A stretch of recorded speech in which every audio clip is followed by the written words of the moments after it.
नमस्कार दोस्तों, मैं हूँ राज शर्मा और आप देख रहे हैं हाईवे नाइट। तो चले दोस्तों, आज की कहानी के सफ़र पर। दोस्तों, आज की जो कहानी जो मुझे शेयर की है ना, उनका नाम अरुण है। ये अरुण की कहानी आज की नहीं, 90 की दशक की है। 1990 की बात है। अरुण जो थे ना, 3 दोस्त की तिकड़ी थी। एक थे रमेश और दूसरा थे अर्जुन। तीनों दोस्त मिलकर के अब गांव में तो रहते थे।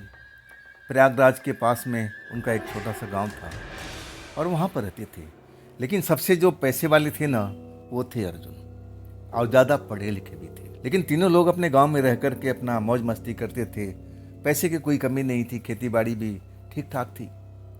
तो उन्होंने प्रोग्राम बनाया था हर संडे को अपना ड्रिंक करने का। लेकिन जहाँ जहाँ वो रात को जाते थे, तीनों तिकड़ी मिल कर के, कोई दारू ले आता, कोई चखना ले आता, कोई कुछ अलग ले आता। तीनों मिलकर के अपने अपने अब एक ठिकाने चुनते थे। लेकिन ठिकाना किसी को मालूम ना हो, ऐसे ठिकाना वो चुना करते थे। कभी कभी अपने खेत का ट्यूबवेल, कभी बगीचा, कभी कोई और जगह पर। मतलब कि कोई उनको देख ना पाए। परिवार से छुप करके ये सब प्रोग्राम चलता था और तीनों के अलावा कोई जानता नहीं था कि तीनों लोग संडे की रात को अपने अपने घर से निकलते हैं। रात के 9 बजे के बाद, जब पूरा गांव सो जाता है, घर के परिवार सो जाते हैं, और तब अपने अपने थैला लेकर के, जो भी उनका सामान हिस्से में आता था, और लेकर के निश्चित जगह पर पहुंच जाते थे। जब तीनों पहुंच जाते थे ना, अब फिर जगह का चुनाव होता था कि आज हम लोग कहाँ बैठे। अरुण जी बता रहे हैं कि बड़ा ही वो जो समय होता था ना, रात का टाइम, बड़ा ही डरावना होता था। हाँ, मैं तो भूत प्रेत से बहुत डरा करता था। लेकिन जो अर्जुन था ना, और उसके बाद रमेश, मुझे डांटते रहते थे कि तुम भूत प्रेत के चक्कर में क्यों पड़ते हो भाई, भूत प्रेत होता ही नहीं है। लेकिन मैं जानता था कि भूत प्रेत तो ज़रूर होते हैं, अभी हमें मिले नहीं हैं। अगर सामने आ जाएंगे ना, तब पता लगेगा। हाँ खैर, मेरा परिवार तो अब भोगी था एक तरह से। हमारे घर में भी कुछ ऐसा कांड हो गया था, हाँ, जिससे मैं अभी एकदम डर गया था। मैं भी पहले भूत प्रेत को नहीं मानता था। मेरे चाचा के साथ में वो घटना घटी थी, जब वो बस से उतरकर अपने घर पर आ रहे थे, गांव में आ रहे थे। हाँ, तब उनको कोई भूतनी मिल गई थी। बड़ी मुश्किल से अपनी जान बचा के भागे थे। हाँ, उसके बाद हम लोग सारी रात सो नहीं पाए थे। हालांकि चाचा जी का कुछ हुआ नहीं था, लेकिन वो बेहद डरे हुए थे। अगले दिन हम लोग पुजारी जी के पास जाते हैं, तब वो झाड़ फूक करते हैं। कहते कि नहीं, अभी इस पर कोई छाया का असर नहीं है, साया का असर नहीं है, चिंता की बात नहीं है। लेकिन उसके बाद से पूरा परिवार थोड़ा डर गया था। चाचा जी कभी कभी रात में उठ जाते थे, बड़ी बड़ी आंखें करके देखने लगते थे। तब हम सारा परिवार खौफ में भर जाते थे। ऐसा उनके साथ में करीब महीना दिन तक चला था। लेकिन इसके बाद वो बिल्कुल स्वस्थ हो गए थे। हाँ, तब से मैं कहूँ ना कि मैं भूत प्रेत से बहुत ही डरता था। लेकिन करे क्या, ये सब काम जो था ना, अर्जुन का था। अर्जुन ही हमारा गैंग लीडर था, एक तरह से हमारे दल का मुखिया था। और उसी के इशारे पर हम लोग सब चलते थे। वो पैसा वाला था, पैसा खर्च करता था, और हम दारू के अब एक तरह से स्वाद लेने के लिए अब वहाँ पहुँच जाते थे। और वो भी एक संडे की रात थी। और मुझे अच्छी तरह से याद था कि संडे के छोड़ करके हम बाकी दिनों में दारू की तरफ देखते भी नहीं थे। हमारा तीनों का असूल था। और उसी रात जब हम निकलते हैं ना, एक एक करके हम निश्चित जगह पर पहुंच जाते हैं जहां सबको इकट्ठा होना था। और तब थोड़ा लेट हो चुका था। मैं जब पहुंचता हूं ना, तो मेरे में ही ज़्यादा लेट हो गया था, क्योंकि मेरी मम्मी कभी कभी उठ करके खांसती थी। तब मैं निकल नहीं सका। जब मम्मी गहरी नींद में सो जाती है ना, तब मैं अभी निकलता हूँ। तब तक रात का 10 बज चुका था। जब उस ठिकाने पर पहुँचता हूँ जहाँ पर हम सारे दोस्त मिला करते थे, तो अर्जुन मुझे डांटने लगा। समय देखा है कितना हो गया, हम लोग 9 बजे मिलने वाले थे। तब मैं समझाता हूँ कि देख भाई अर्जुन, मेरी मम्मी जाग रही थी। अगर उनको पता लग जाता कि मैं घर से बाहर निकल गया हूँ, वो तो मेरी खाल खींच देती। तब जाके अर्जुन का गुस्सा ठंडा हुआ। अब इसके बाद हम लोग सोचने लगे कि आज हम लोग कहाँ पर बैठ के दारू का सेवन पान किया जाए, कौन सी जगह चुनी जाए। कई बार जो अब इस चीज़ को किसी को भनक नहीं मिलना चाहिए। हाँ, अभी तक किसी को हमारे गांव में भनक नहीं मिली थी कि हम तीनों के तिकड़ी हम रात में क्या संडे की रात को क्या गोल खिलाते हैं। किसी को मालूम नहीं, हमारे परिवार को मालूम नहीं होता था, तो गांव वाले कैसे जान लेंगे। आखिरकार अर्जुन कहता है कि ऐसा करते हैं, आज चलते हैं बारात घर के पास में, वहाँ पर कुआं भी है, वहाँ बाल्टी भी रहती है और पानी का साधन तो है ही है। चलो आज वहीं पर अपना प्रोग्राम करते हैं। लेकिन वो थोड़ा अलग हट कर था। हमारे जो गांव से था ना, कम से कम 800 मीटर या यूँ कहो कि 1 किलोमीटर के रेंज में था। मैं डर गया था। मैं कहने लगा कि नहीं भाई, मैंने सुना है कि बारात घर के पास में जो बरगद का पेड़ है, पीपल का पेड़ है, मेरे चाचा बताते थे कि वहाँ पर भी भूत प्रेत होते हैं, मैं तो नहीं जाऊँगा। अर्जुन मुझ पर नाराज होने लगा और कहने लगा कि तू हमेशा भूत प्रेत की क्यों बात करता है? आज तक कभी भूत प्रेत देखा है अपनी आंखों से? मैंने तो देखा नहीं था। चाचा जी के साथ में हादसा हुआ था तो मैं बता दिया कि चाचा जी के साथ में हुआ था। अर्जुन और रमेश मुझे डांटने लगे, क्या पता कोई औरत होगी, अगर वो भूत प्रेत होती तो तेरे चाचा जी को छोड़ देती। तेरे चाचा जी तो खुद डर गए थे और झूठ मूठ का बदनाम कर दिए कि वहाँ पर कोई चुड़ैल दिखी है, कोई आत्मा दिखी है। ये सब झूठ बात है। अर्जुन मुझे डांटता हुआ कहने लगा कि तू डरा मत कर, हम लोग हैं ना तेरे साथ में, तू अकेले तो है नहीं। लेकिन मैं जानता था कि आज मैं फंसने वाला हूँ और वही होता है। आखिरकार जब अर्जुन कोई दिमाग में बात रख लेता था और उसको हम लोग ना नहीं कर सकते थे, वो अपनी जीत पर अड़ जाता था। आखिरकार हम लोग उस बारात घर के पास पहुँचते हैं। बारात घर क्या था? एक धर्मशाला था। वहाँ पर कुआं भी था, पानी का साधन था, हैंडपंप लगा था, वो भी था। और ऊपर से वहाँ पर छाया के लिए गर्मी के दिनों में बरगद का पेड़ था, पीपल का था, कई सारे पेड़ लगे हुए थे वहाँ पर। हाँ, कोई भी अब एक तरह से कोई दूर से बारात आती थी तो वहाँ पर थोड़ा सुस्ताती भी थी, रुक भी जाती थी।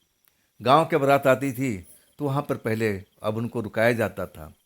हाँ, फिर उसके बाद में वहाँ पर अपना तर तैयारी करके तब गांव की ओर आते थे। इसलिए उसका नाम बारात घर एक तरह से हम लोग बोलते थे। लेकिन ऐसा बारात घर था ही नहीं, धर्मशाला टाइप का था। और वो भी देख रेख नहीं हो रहा था, तो भी एकदम खंडहर जैसा हो चुका था। मतलब 2 कमरे का वो खुला हुआ धर्मशाला था, जिसमें दरवाज़ा खिड़की तो ज़रूर लगी थी लेकिन दरवाज़ा नाम का कोई चीज़ नहीं था। अब काफ़ी दिनों से मेंटेनेंस नहीं हो रहा था, तो वो भी एक तरह से दीवारें खराब हो गई थी, ईंट झड़ झड़ करके नीचे गिर रहा था। मतलब उसकी हालत भी खस्ता थी। बस ठीक ठाक था तो कुआं और वो हैंडपम्प। जब हम वहाँ पहुँचते हैं ना, तो मुझे थोड़ी सी घबराहट होने लगती है। ये घबराहट जब होती थी जब मुझे लगता है कि आसपास में अब ऐसा कुछ भूत प्रेत का नाम हो, डर तो लगता ही है। मैं अपनी घबराहट छिपाता हूँ और नहीं तो अर्जुन फिर मुझे डांटता, रमेश मुझे फिर डांटता। हाँ, वो मैं झेलता नहीं, गुस्सा आ जाता है। आखिरकार हम लोग उसी बारात घर के पास में कुएं के पास में बैठ जाते हैं। आसमान में चांद निकला हुआ है, बड़ा सा चांद दिखाई दे रहा है और उसकी रोशनी में हम लोग अपना कार्यक्रम शुरू कर देते हैं। हम कुएं से तो पानी नहीं निकालते, हैंडपम्प से ज़रूर पानी निकालते हैं और फिर अपना कार्यक्रम दारू पीने का सब कुछ शुरू कर देते हैं। जब एक आध पैग लग जाता था ना, तो अर्जुन थोड़ा बहकने लगता था। देखने में हट्टा कट्टा शरीर था, पहलवान से कम नहीं दिखता था। सबसे कमज़ोर तो मैं था। मैं ऐसा था कि मेरे को लगता था कि मेरी सेहत बनती ही नहीं थी। मैं खाता पीता तो ठीक ठाक था, लेकिन ना जाने ऐसा क्या था कि मेरी सेहत बिल्कुल बनती नहीं थी। इस पर मेरे दोनों दोस्त मजाक भी उड़ाते थे, लेकिन मैं सहता था कि भगवान ने मेरा शरीर ऐसा ही दिया है तो मैं कैसे मोटा हो जाऊंगा। खैर, अब हमारा कार्यक्रम चलने लगा था। हम तीनों लोग, अब मैं भी जब 2 पैक अंदर डाल लेता हूँ ना, तो डर निकल जाता है। इसके बाद क्या मौज मस्ती, पुरानी पुरानी बातें, सब कुछ इधर से उधर होने लगती है। हंसी मजाक सब कुछ चलने लगता है। धीरे धीरे टाइम अब ज़्यादा हो चुका है, 11:30 के आसपास हो चुका था। और अभी तो बहुत, अब हमारे पास में दारू बाकी थी। अभी तो हम आधा ही ख़त्म किए थे। और तब मैं कहने लगा अर्जुन से कि अर्जुन भाई आज जल्दी चलते हैं, माँ की खांसी उठ रही है। कभी फिर खांसी उठ गई, नींद टूट गया, मुझे बिस्तर पर नहीं देखेगी तो अब समझ लो मेरा क्या हाल होगा। अर्जुन कहने लगा अरे छोड़ो ना यार, एक हफ्ते के बाद तो मौका मिलता है, कहाँ हम लोग रोज़ रोज़ बैठते हैं, ना तो तुम्हारे पास में टाइम है ना मेरे पास में टाइम है। और आज के दिन भी तुम जल्दीबाजी क्यों करते हो? अरे माँ सो गई होगी, देखेगी उठ करके कि नहीं है तू, समझेगी बाथरूम वगैरह गया होगा, इसमें कौन सी बड़ी बात है। अर्जुन के पास हर चीज़ का जवाब था और वो एकदम जल्दी से जवाब से अब संतुष्ट कर देता था। आखिर करे क्या, टाइम निकलता जा रहा था। मैं कहूँ ना कि मैं भी अब नशे में अब एक तरह से पूरा सुरूर में आ चुका था। और अर्जुन तो बहुत लंबा लंबा फेंकता था, मैंने ये किया, मैंने ऐसा कर लिया, मतलब अपनी पावर का वो एक तरह से दिखाता था जलवा कि मेरे में इतनी ताकत है। खैर, जब मैं बात कर रहा था, मैं नशे में हो चुका था, सुरूर हो चुका था, और तब मैं अचानक जो बरगद का पेड़ है ना, उसकी एक टहनी हिलने लगती है। और दोनों लोग तो अपने आप में जुटे हुए थे, रमेश अर्जुन, ना जाने किस बात पर बहस चल रही थी। दोनों एक दूसरे में उलझे हुए हैं, दोनों बात कर रहे हैं और कोई भी झुकने का तैयार नहीं है। अर्जुन का वही जिद होता था कि मैं जो बात बोला हूँ ना वही सच है, और रमेश भी मान लेते थे। लेकिन जब दो घुट उनके अंदर जाता था ना, जब सुरूर में हो जाते थे ना, तो वो किसी के नहीं सुनते थे, अर्जुन का भी नहीं। बहस होने लगती थी और दोनों में से कोई झुकने का राजी नहीं होता था, और तब मुझे बीच में पढ़ करके समझौता कराना पड़ता था, और तब जा कर के दोनों लोग शांत होते थे। लेकिन जब बरगद का पेड़ एक डाली हिलती है ना, मैं थोड़ा उस तरफ देखने लगता हूँ। बड़ा अजीब सा लगा उस टाइम, ऐसे लगा कि पूरा पेड़ तो हिला नहीं, ना कोई तूफान आया, ना कुछ मौसम खराब है, तो ये बड़ी सी डाली कैसे हिली? वहाँ कोई बंदर होते नहीं थे, बंदर का नाम का चीज़ होता नहीं था, तो ये डाली अपने आप कैसे हिली? मैं सोच में पड़ गया। चांद की रोशनी पड़ रही थी, हम पेड़ के ज़्यादा दूरी पर नहीं थे। अब वो जहाँ पर हैंडपंप था और उसी कुछ ही गज के दूरी पर वो पेड़ खड़ा था। बहुत बड़ा विशाल, एक तरह से कहा जाना, बरगद का पेड़ था। और वो लोग मेरे दोनों साथी आपस में बहस कर रहे थे, और मैं उनसे अलग हट करके मैं उसको देख रहा हूँ, बरगद को, पेड़ को। आखिर ये बरगद के पेड़ की डाली हिली कैसे? मेरे मन में डर नहीं है, दारू पीने के बाद में ऐसा होता था कि मैं बिल्कुल अपने आप को एक तरह से मजबूत इंसान समझ लेता था। मैं उस देखने में कोशिश करने लगा कि आखिर ये डाली हिला कैसे। फिर मैं ध्यान देता हूँ ना, अपनी आंखें गड़ाता हूँ कि आखिर डाली हिलने का रहस्य क्या है। आज जो मैं देखता हूँ ना, मेरी आंखों पर विश्वास नहीं होता है। मैं देखता हूँ कि दो आंखें मुझे अब दिखाई दे रही है, चमकीली आंखें। और जब मैं फिर अच्छी तरह से देखता हूँ ना, चांद की रोशनी में, तब मुझे वहाँ पर एक लड़की डाली के ऊपर में बैठी हुई दिखाई दे रही है, जवान लड़की। चेहरा देखता हूँ, चेहरा भी अच्छा खासा लग रहा है, देखने में लग रहा है कि कोई अच्छे घर की है। लेकिन इस टाइम वो पेड़ के ऊपर में क्यों बैठी हुई, डाली के ऊपर में क्यों बैठी हुई है, क्या मतलब है? मेरे दोस्त आपस में झगड़ रहे थे, झगड़ तो नहीं रहे थे, बहस कर रहे थे। अब कोई भी झुकने को तैयार नहीं था। तब मैं अर्जुन से कहता, अर्जुन अर्जुन, एक मिनट भाई, शांत हो जा, शांत हो जा, जरा बरगद के पेड़ की तरफ देखना। वो मेरी तरफ देखा, कहने लगा नहीं रुको, पहले ये फैसला हो जाए। अब मैं कहता हूँ भाई फैसला बाद में कर लेना आपस में, पहले जो मैं दिखा रहा हूँ तुम वो देखो तो सही। मुझे अपने आप पर आंखों पर संदेह होने लगा, ऐसा हो ही नहीं सकता। ये दो घूंट पीने के बाद शायद मुझे ऐसा ही दृश्य नजर आ रहा है, ऐसा होगा नहीं। मैं अर्जुन से दिखवा करके अब एक तरह से पक्का करवाना चाहता था कि जो मैं देख रहा हूँ ना, वो बात बिल्कुल सही है। अर्जुन, जब मैं बोलता हूँ कि अर्जुन जरा देखना, वो डाली हिली थी, इसके बाद में मैं जो देखा हूँ उस पर एक लड़की बैठी हुई है, क्या तुम्हें नजर आ रही है? अर्जुन जब लड़की का नाम सुनता है ना, लड़की के पीछे थोड़ा वो दीवाना भी रहता था, उसकी कमजोरी लड़की थी। जब लड़की का नाम सुनता है ना, तो रमेश से बात करना, जो बहस हो रही थी, उसको छोड़ देता है। कहाँ है, कहाँ है लड़की? मैं कहता हूँ भाई बरगद की डाली पर सामने देख, वहाँ पर कोई लड़की दिखाई दे रही है। अर्जुन एकदम आंखें फाड़ फाड़ के देखने लगा और कुछ बोलता नहीं था। उस टाइम में बिल्कुल उसकी बोलती बंद हो गई थी। जैसे उस लड़की को देखता है ना, एकदम शांत हो जाता है। अचानक उठता है। अब मैं कहता हूँ अर्जुन कहाँ जा रहा, कहाँ जा रहा? क्या तुझे लड़की दिखाई दे रही है? हाँ, तब कहता है कि हाँ दोस्त, लड़की तो दिखाई दे रही है, लड़की भी मस्त दिखाई दे रही है, जवान है। ये पेड़ की डाली पर कर क्या रही है? कौन है ये? जरा मैं जा कर के नज़दीक से उसको हाल चाल लेता हूँ, पूछता हूँ ये कौन है।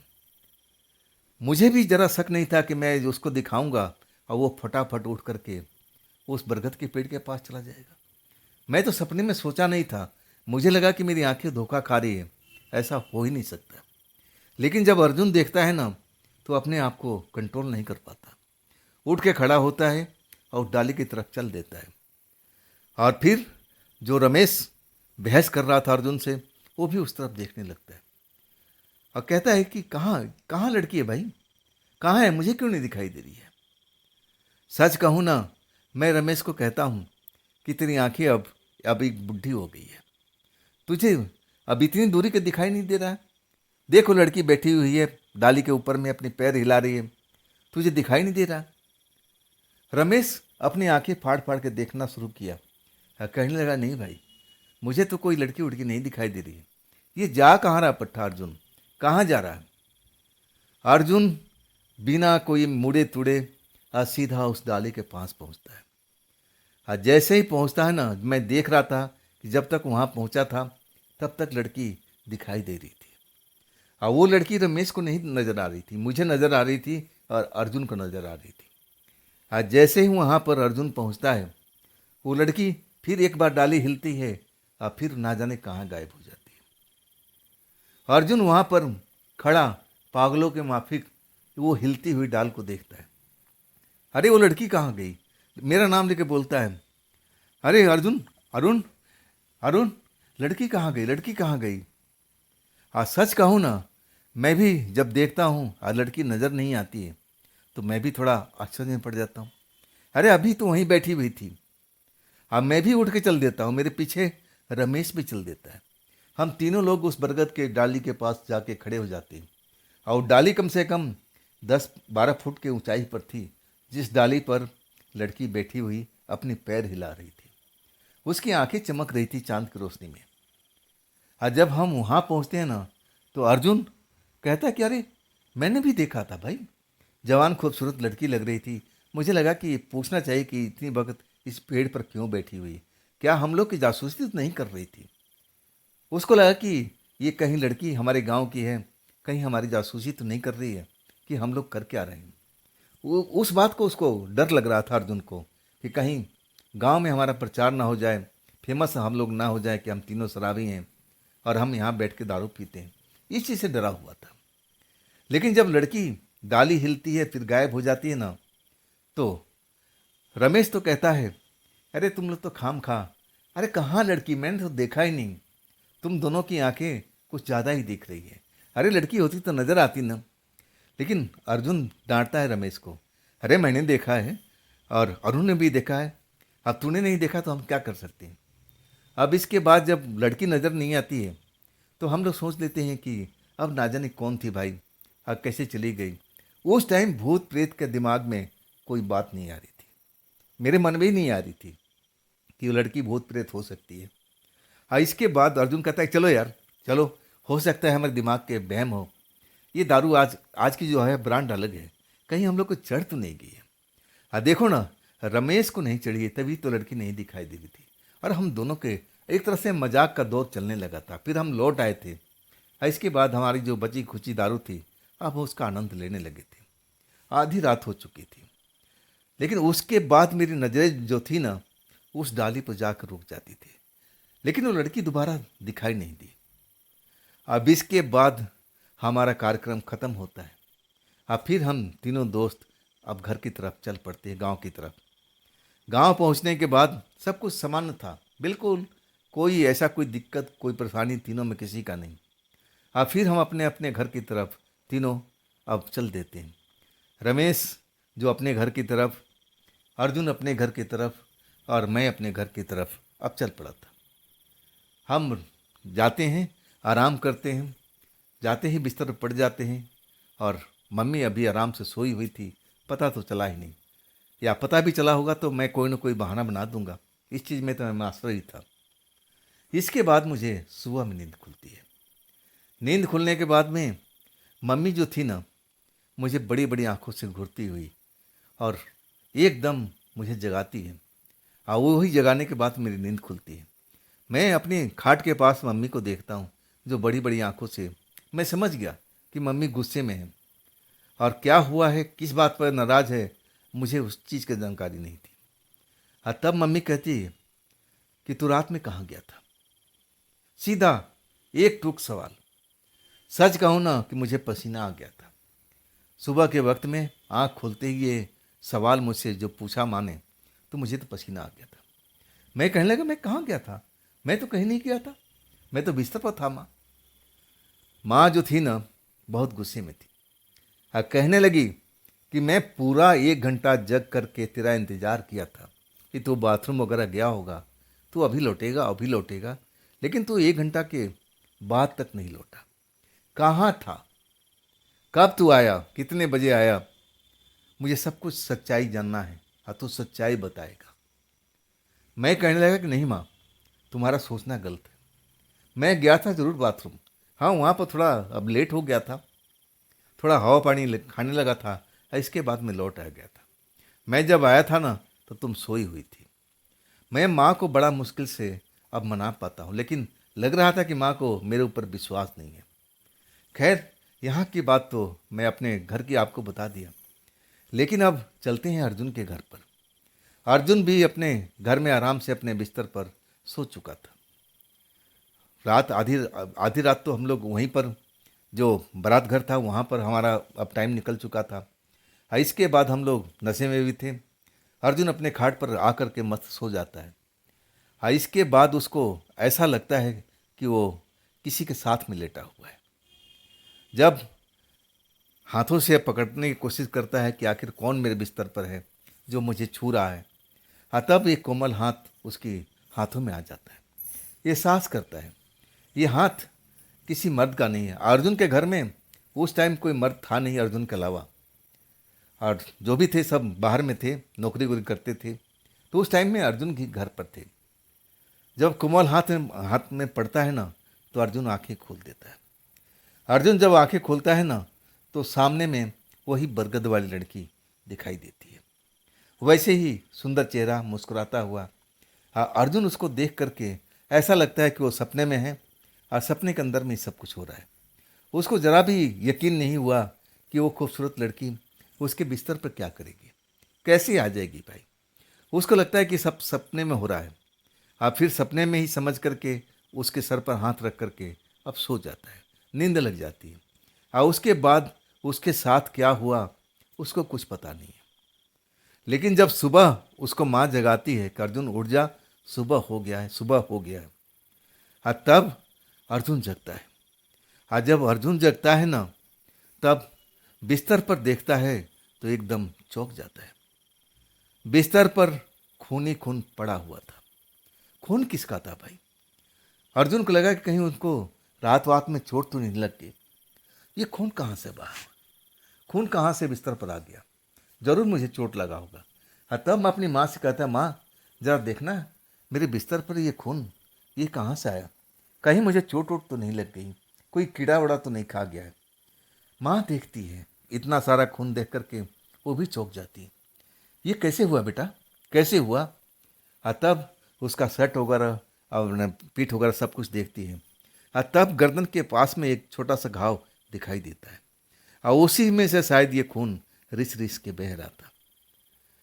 माँ देखती है, बेटा ये तो कोई कीड़ा वड़ा कहा गया, तेरे को कीड़ा खाया है बेटा। अर्जुन भी मान लेते हैं कि कीड़ा खा लिया है, चलो कोई बात नहीं। माँ कहती है, बेटा चला जा वैद्य जी के पास में, जाके दवाई मरहम पट्टी करा ले। अर्जुन कहते हैं, माँ अब ऐसा तो नहीं है, दर्द तो कुछ भी एहसास नहीं हो रहा है, देखना अभी खून रिस रहा है क्या? माँ कहती कि नहीं बेटा, अब तो रिस नहीं रहा है, ये कोई छोटे मोटे कीड़े ने खा लिया है, कई बार ऐसा होता है, हो सकता है जहरीला हो, एक बार जाके वैद्य से मिल ले। लेकिन अर्जुन जाने का नाम नहीं लेते हैं, तो माँ ज़बरदस्ती उनको लेके जाती है। वहाँ जाके वैद्य जी से पूरा बात बताती है कि कोई कीड़ा उड़ा खा गया होगा वैद्य जी, इसका इलाज कर दीजिए। वैद्य जी देखते हैं, जब देखते हैं ना तो उनकी आंखें थोड़ी अलग से हो जाती है। तो माँ को शक होता है। माँ पूछती है कि वैद्य जी बात क्या है, बात क्या है, अर्जुन को ये जो घाव देख रहे हैं, आपकी आंखें ऐसे कैसे फैल गई। हाँ, तब वैद्य जी कहते हैं आपको कैसे पता है कि इसको कीड़ा खा लिया है, कीड़ा का निशान नहीं है, मैं तो इलाज करता रहता हूँ ना, ये कीड़ा का निशान नहीं है, ये कुछ और निशान है। अब माँ अर्जुन की परेशान थी, अब पूछने लगी कि आखिर किसका निशान है। हाँ, तब वैद्य जी कहते हैं कि कुछ देर के बाद मैं दोबारा बात करूँगा, पहले ज़रा मरहम पट्टी कर लूँ। हाँ, उसके बाद मरहम पट्टी करते हैं। हाँ, फिर अर्जुन से कहते हैं कि अर्जुन जाके सामने बेंच पर बैठ। अर्जुन जाके सामने बेंच पर बैठ जाते हैं और उस जगह पर वैद्य जी और अर्जुन की माँ।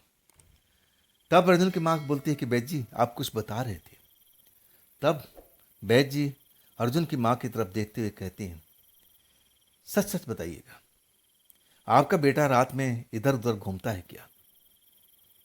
अर्जुन की माँ एकदम चौंक के बोलती नहीं, मेरा बेटा तो एक बार घर के अंदर आ गया और इसके बाद सो जाता है, तो सुबह मैं उठाती हूँ और तब उठता है, ऐसी बात नहीं है। वैद्य जी के चेहरे पर भाव अलग था थोड़ा। अब उनका मन में क्या चल रहा था उस टाइम अर्जुन की माँ तो समझ नहीं पाती, लेकिन चिंतित हो उठती है कि कोई ना कोई बात है। तभी तो वैद्य जी ऐसा अब सवाल पूछ रहे हैं। तब वैद्य जी से पूछते हैं कि वैद्य जी सही सही बताना, बात क्या है, किस बात को आपको चिंता लग रहा है। तब वैद्य जी कहते हैं कि बहन जी आप मेरी बात को शायद आप समझ ना पाओ। मैं आपको कैसे बताऊं, मैं बताना चाहता हूं, लेकिन मुझे लगता है कि आप इस बातों पर विश्वास नहीं करेंगे। अब अर्जुन की माँ कहती है कि मैं विश्वास करूंगी वैद्य जी, आप बोलो तो सही, क्या हुआ है अर्जुन के साथ में। आपने उसके जो घाव देखा, इसके बाद आपके चेहरे पर चिंता की लहर जो दिखाई दे रही थी, वो मुझे बता दीजिए, मुझे चैन नहीं पड़ेगा। तब वैद्य जी बताने लगते हैं कि मुझे संदेह है कि आपका बेटा कहीं ना कहीं रात में बाहर निकलता है। ये जो निशान जो कट का है कीड़े का नहीं है, ये कोई पिशाचनी का है। क्योंकि मैं तंत्र मंत्र भी करता हूँ ना, तो मैं एक नज़र में देख करके आप मैं समझ गया हूँ। आप ये काम करना, अर्जुन पर निगाहें रखना, देखो इसको घर से बाहर निकलने मत देना, आप तभी आपका अर्जुन सुरक्षित रहेगा। जब ये बात बोलते हैं ना वैद्य जी अर्जुन की माँ से, तो अर्जुन की माँ भी चिंता में पड़ जाती है। कहती है ये रक्त पिशाचनी क्या होती है, पिशाचनी क्या होती है। अर्जुन की माँ को पूरा मालूम नहीं था, उनको मालूम था कि बस भूत प्रेत होते हैं, चुड़ैल होती हैं। अब इतनी गहराई से अब इन चीज़ों में कभी आई नहीं थी, तो समझ नहीं पाती। तब वैद्य जी समझाते हैं कि वो भी एक तरह से चुड़ैल ही समझ लो, चुड़ैल को तो जानती हो ना। तब अर्जुन की माँ कहने लगी हाँ, तो वैसे ही वो होती है, चुड़ैल तो लोगों को तंग करती है, अब वो कुछ गलत भी करती है, मार भी देती है कई बार। लेकिन ये जो रक्त पिशाचनी है ना, ये आसानी से किसी को मारती नहीं है। जो एक बार किसी को पसंद कर लेती है ना, तो बड़ा तड़पा तड़पा के मारती है, उसके शरीर के रक्त पीती है और उसी पर उसका जीवन चलता है। जब रक्त पी लेती है ना, तो अपने शिकार को इतनी आसानी से मारती नहीं है, बहुत वक्त लेती है।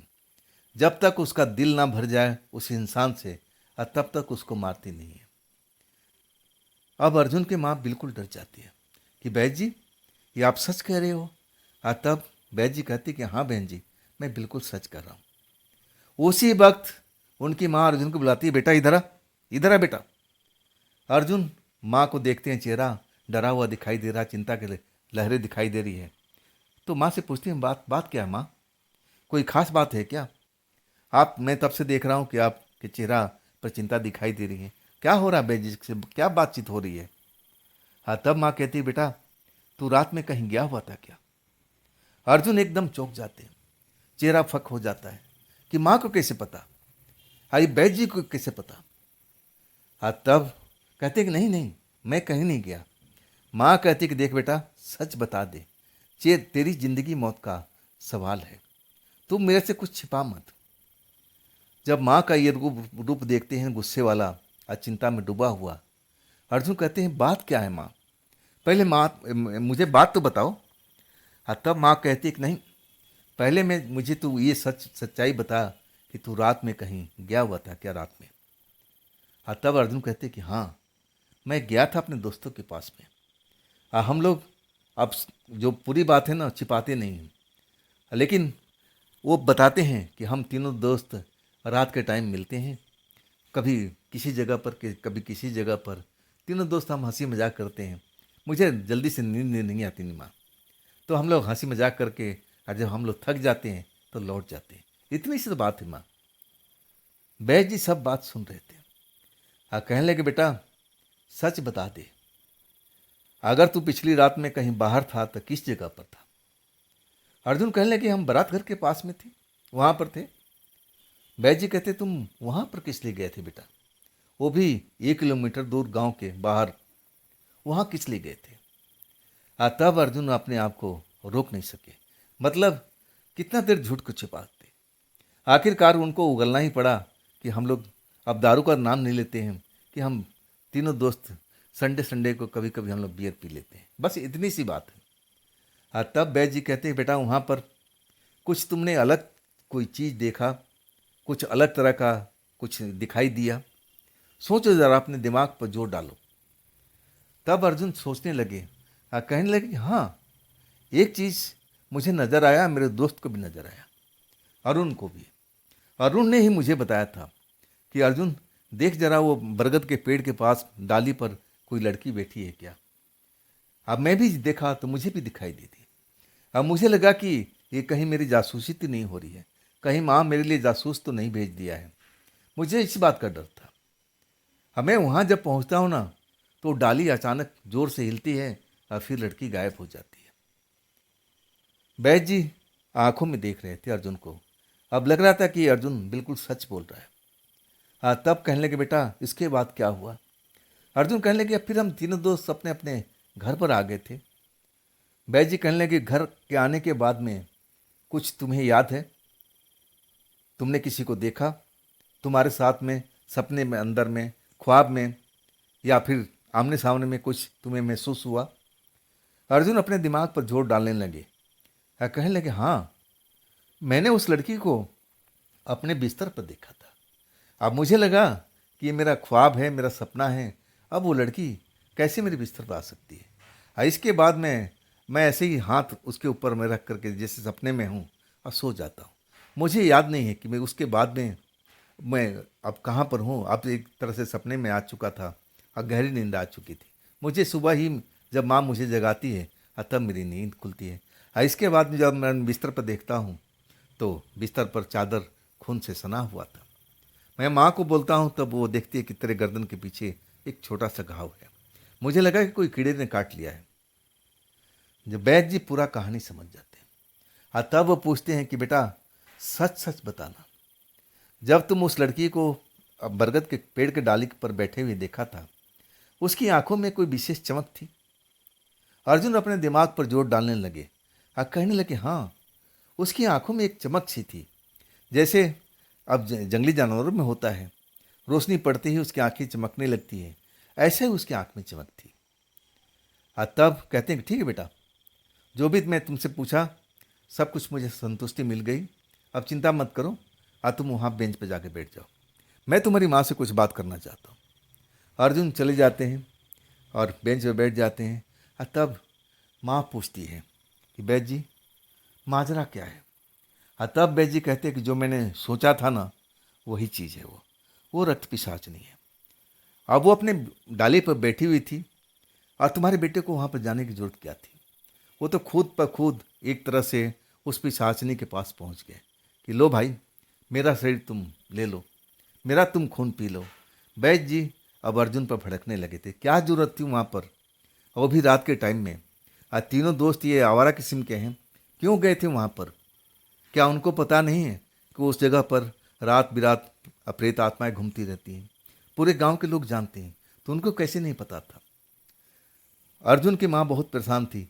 कहने लगी कि बैस जी इसका उपाय क्या है, कैसे मैं अपने अर्जुन को बचाऊं उससे। अब तब बैस जी कहने लगे चिंता मत करो, अब तू मेरे पास में आ गई हो ना, तो मैं सब कुछ सही कर दूंगा।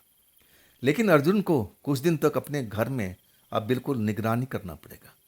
कम से कम 15 दिन तक वो घर से बाहर ना निकले। रात के टाइम, दिन के टाइम में भी तो कोई परवाह नहीं है, लेकिन रात के टाइम उस पर नज़र रखना जरूरी है। जैसे ही शाम हो जाए, अंधेरा होने लगे, हाँ समझ लो वो घर में कैद होना चाहिए, अपने घर के अंदर में होना चाहिए।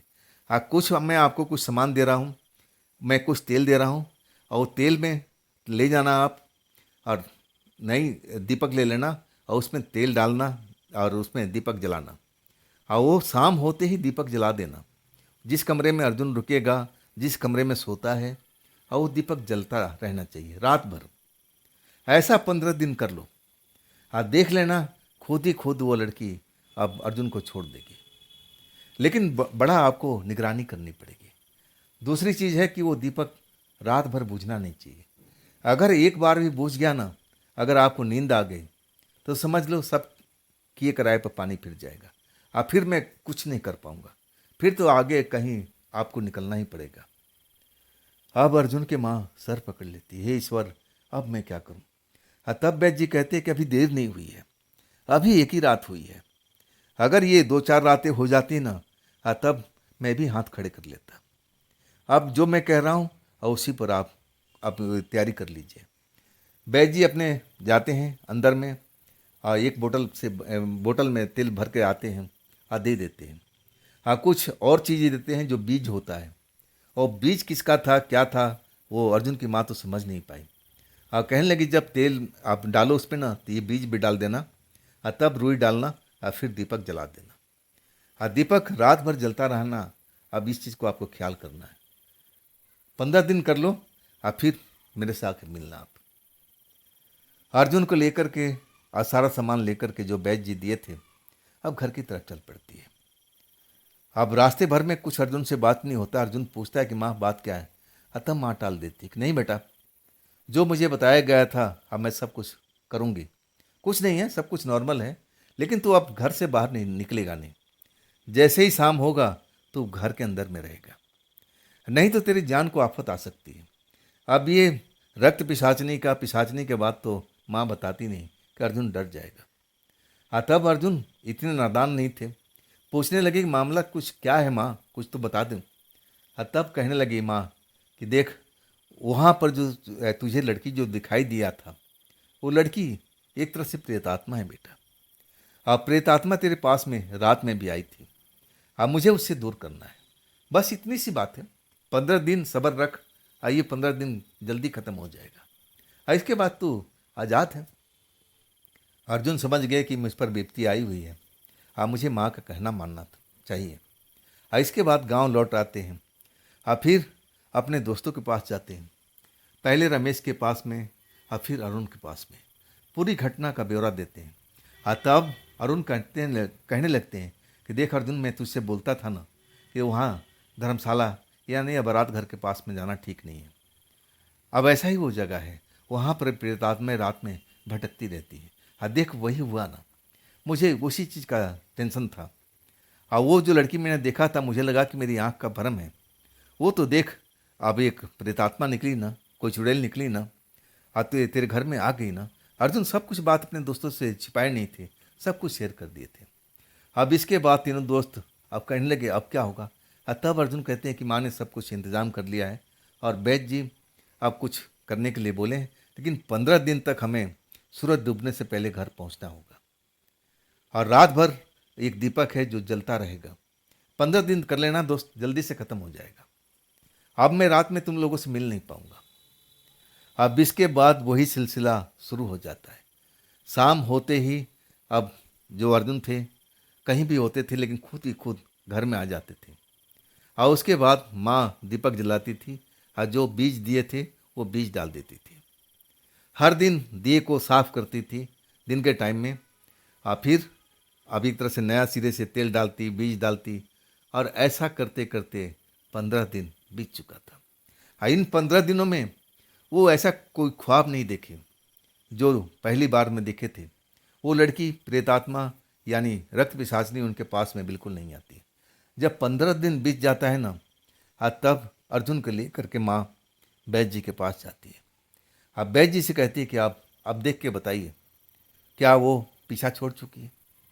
वैद्य जी हंसने लगे, हाँ, कहने लगे कि हाँ, मैं तो दूर से अर्जुन का चेहरा देख करके पढ़ लिया था। अब उसमें वो वाली बात नहीं है, चेहरा इसका चमक रहा है।